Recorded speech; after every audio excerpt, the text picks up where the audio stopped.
Selamat malam, Assalamualaikum warahmatullahi wabarakatuh. Berjumpa kembali dengan Budi Rarjo di Padepokan Budi Rarjo. Kita selalu mulai dengan ngopi dulu. Tuh, kopinya asik ya. Bismillah.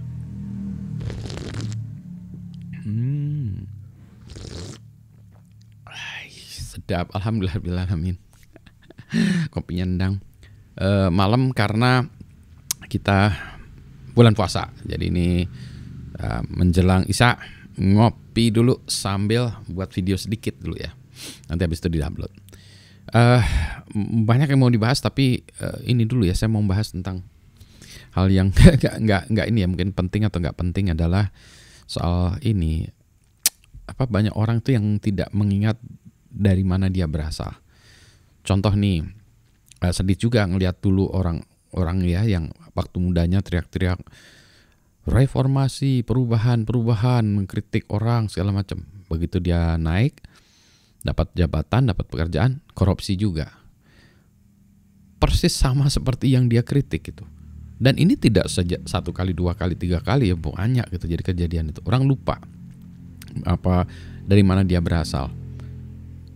Ada juga yang ini juga cerita lain lagi, orang yang lupa ketika dia waktu masih muda susah sekolah. Ini ada juga dosen yang jahat kepada mahasiswanya. Ini mempersulit mahasiswanya. Dia nggak ingat waktu dia masih menjadi mahasiswa juga sulit juga. Ya, jadi dia nggak ingat betapa susahnya itu. Saya ingat sih betapa susahnya menjadi mahasiswa S3. Dan dibantu oleh banyak orang, termasuk dosen-dosen, profesor-profesor yang bukan juga pembimbing saya. Wah, itu saya banyak-banyak berterima kasih. Itulah sebabnya saya selalu mengingat itu, dan saya punya empati terhadap sesama orang gitu. Nah, ini yang suka kadang-kadang orang lupa ya, tidak berempati gitu. Atau justru malah dulu, karena misalnya dulu sangat miskin gitu, begitu ada posisi nggak mau miskin lagi, itulah korupsi, nggak, sikat sana sini. Karena dulu saya tahu susahnya miskin, Pak. Jadi saya nggak mau miskin lagi gitu ya, sikat sana sini. Ya gitu ya, jadi takut ketinggalan ini. Karena dulu saya pernah susah, Pak. Nah, malah nggak kayak gitu ya. Jadi berempati itu susah banget ternyata ya. Aduh ya. Menjaga integritas seseorang, berempati itu ternyata sesuatu hal yang mudah kali terlupa ya. Memang the hardest part ya, yang paling susah itu to say no terhadap tawaran-tawaran yang nggak benar. Tawaran untuk korupsi, tawaran untuk licik, tawaran untuk berbuat jahat, tawaran untuk curang, tawaran untuk apa aja ya, what have you ya, what not gitu ya. Ya itu ya, jadi misalnya kita punya cita-cita A, ada tawaran Z, ambil tuh Z-nya. Padahal itu distraction menurut saya, kan cita-citanya A, tapi ini tawaran jadi menteri nih, Pak. Kalau bagi saya, kalau itu bukan sesuatu yang di depan menjadi cita-cita saya, ya nggak usah diambil ya, gitu. Kenapa harus diambil? Karena dia distraction ya, distraction is distraction gitu. Ini bulan puasa menikmati kopi, rasanya alhamdulillah sekali. Jadi ketika tidak bisa ngopi, itu berterima kasihlah begitu diberi kesempatan boleh ngopi. Menurut saya itu ya. Jadi kita harus banyak-banyak bersyukur, banyak-banyak berterima kasih. Tapi ya mungkin juga ya, ada juga orang-orang yang korupsi karena dia merasa itu adalah hal yang normal ya. Atau lingkungannya, atau merasa bahwa kalau saya nggak korupsi toh nanti orang lain dikorupsi juga sama orang lain gitu ya. Ya daripada orang lain mendingan saya, toh nanti hasilnya bisa saya berikan kepada masyarakat, saya sumbangin kepada masjid, gereja. Wah, kacau juga pemikirannya. Aduh, Pak Budi belum pernah korupsi sih, belum pernah merasakan ya banyak duit gitu. Nah justru nggak mau saya gitu ya. Kayak Pak Budi belum pernah narkoba sih, ya nggak mau lah memang gitu ya. Pak Budi belum pernah masuk neraka sih, ya nggak mau masuk neraka. Kenapa mencari yang susah ya? Ada banyak hal yang menyenangkan di dunia ini. Kenapa kita cari yang susah, cari yang gitu ya, simple things gitu ya. Jadi berbuat baik itu kan sesuatu hal yang gampang dan menyenangkan gitu ya. Tapi kan nggak punya duit, ya secukupnya aja gitu ya. Gitu ya.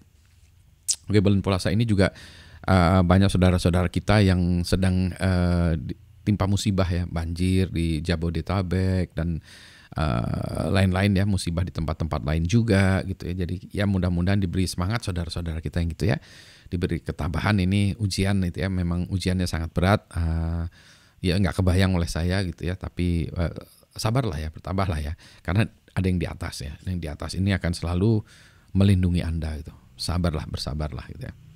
Dan untuk pihak-pihak yang bertanggung jawab terhadap itu ya, bagaimana memberikan layanan yang lebih baik kepada masyarakat, itu menurut saya mbok ya dipikirkan ya. Memang memberikan layanan itu susah dan tidak dihargai. Saya tahu gitu, karena saya juga banyak memberikan layanan yang tidak dihargai oleh orang-orang, ya tahulah gitu ya, dan harus put an extra step, mileage atau apa ya. Jadi kita memang harus kerjaannya harusnya segini. Tapi kalau segini aja nggak solve itu masalahnya. Jadi kita harus lebih dan itu tidak dihargai. Ya sudah nggak apa-apa. Tapi kan kita tahu bahwa itu memang harus dikerjakan ya, harus dikerjakan. Nah, ketika Anda mendapat jabatan itu, mengurusi itu ya tolonglah dikerjakan ya. Bayarannya itu bukan bayaran di sini ya, bayarannya itu nanti di sana. Banyak yang mendoakan Anda kemudahan-kemudahan ya, nanti ada kemudahan-kemudahan, nggak sakit lah ya, keluarganya baik-baik gitu ya. Jadi iya, ini ya itu yang harus dikerjakan. Nah, memang yang kayak gitu tuh mesti dicontohkan juga kali ya. Sayangnya kita memang kurang contoh-contoh ya, ini ya, pejabat-pejabat yang baik. Tapi ini juga mungkin tidak hanya di Indonesia, di luar negeri pun demikian gitu. Jadi saya tidak ingin menyalah-nyalahkan. Di Indonesia ini juga banyak orang-orang yang senangnya nyalah-nyalahkan itu. Saya tidak gitu. Cuma ini self correction, kritik itu harus diterima. Saya juga harus bisa menerima kritik jika salah gitu. Ini ada yang ini juga ya. Saya juga ngelihat nih, ada orang ya yang senangnya ngeritik pemerintahan siapa aja tuh, kritik ini, kritik sana, kritik sini gitu ya. Ngeritik ya pokoknya marah-marah gitu, marah-marah kritiknya tuh. Maksudnya kritiknya bukan kritik bangun ya, marah-marah gitu. Nah, saya koreksi gitu. Marah dia. Dia bilang kan ini media sosial saya, suka-suka saya aja gitu. Jadi dia tidak mau mendengarkan gitu. Persis seperti pejabat atau pemerintahan yang dia kritik, tidak mau mendengarkan juga ya. The art of listening, jadi kemampuan untuk mendengarkan itu sangat penting sekali gitu. Nah, itu juga yang harus diajarkan kali ya. Bukan kemampuan berbicara, mengutarakan pendapat juga, tapi kemampuan mendengarkan. Mendengarkan kemudian juga meresapi tuh. Kita banyak bukan mendengarkan ya, mungkin bengong ya. Bengong. Mending kalau bengong menghayal ya, tapi ini bengong blong gitu ya. Bengong. Kalau bengong menghayal, waduh, saya gimana ya cara membuatkan ini semua nanti menciptakan sesuatu yang bisa saya bawa ke Mars gitu. Nah, itu ya, jadi jadi yang saya juga sangat lucu ngelihatnya gitu ya. Tidak terjadi dialektika gitu. Jadi dikritik nggak mau, ngeritik boleh gitu ya. Ya ada orang-orang yang sebagian besar orang seperti itu sih ya. Memang paling susah ya kita dikritik. Oke, anyway, ini kopi saya dingin. Saya tidak ingin minum kopi nggak enak.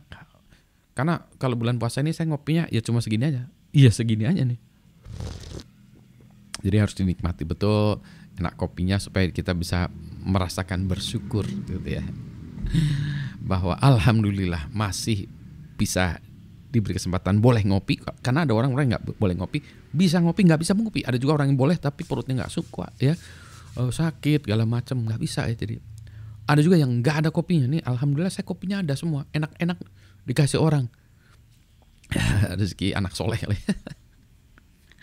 Itu ya, jadi dikasih orang Pak Budi, alamat Pak Budi nanti saya kirimkan gitu ya. Oke. Anyway, saya sudahi dulu ya. Selamat malam semuanya yang mau tarawehan ya. Kita doakan saudara-saudara kita ya diberi kesabaran. Semoga badai ini tetap cepat berlalu ya, cepat berlalu. Mudah-mudahan diberi kemudahan-kemudahan sehingga kita bisa tetap menjalankan ibadah puasa dengan baik ya. Selamat malam. Assalamualaikum warahmatullahi wabarakatuh.